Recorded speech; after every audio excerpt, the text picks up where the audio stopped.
नमस्कार. शासन ज्या युट्यूब चॅनल आप सर्वांचं अगदी मनपूर्वक स्वागत आहे. तर आताची सर्वात मोठी ब्रेकिंग म्हणजे सरकारी कर्मचारी झाली आताच्या घडीची मोठी बातमी.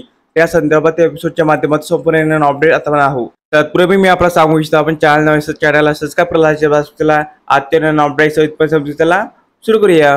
सरकारी कर्मचारी नोकरीमध्ये पदोन्नती देण्याची बाब आपल्या घटनेमध्ये करण्यात आलेली नाही.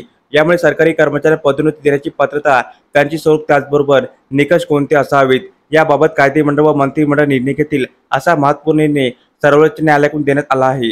पदोन्नती हा कर्मचारी अधिकार नाही. पदोन्नती मिळणे हा सरकारी कर्मचारी अधिकार नाही. त्यावर कर्मचारी आपला हक्क सांगू शकत नाही असे निर्देश सरन्यायाधीश डी.वाय. चंद्रचूड यांच्या खंडपीठाने दिला आहे. आपल्या संविधानामध्ये पदोन्नती देण्याची बाब कोणत्याही उल्लेख नसल्याने सरन्यायाधीशांनी सदर निर्णय दिला आहे. कायदेमंडळ आणि मंत्रिमंडळ पदोन्नतीची जागा भरण्यासाठी पात्रता, निकष व त्याबाबतची प्रक्रिया ठरवू शकतील असे खंडपीठाकडून सांगण्यात आले आहे.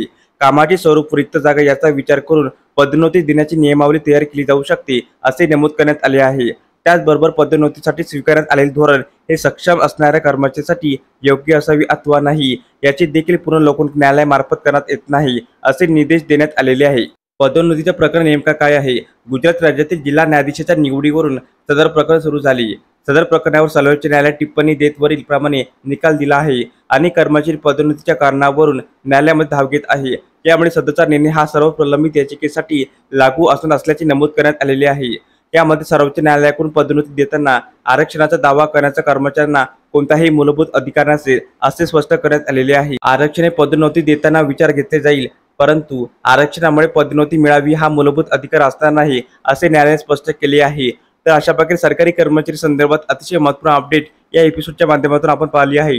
जर हा व्हिडिओ आपल्याला आवडला असेल तर चॅनलला नक्की सबस्क्राईब करा, लाईक करा, कमेंट करा आणि असेच नवनवीन अपडेट मिळण्यासाठी शासनच्या यूट्यूब चॅनलला सबस्क्राईब करायला अजिबात चुका. धन्यवाद.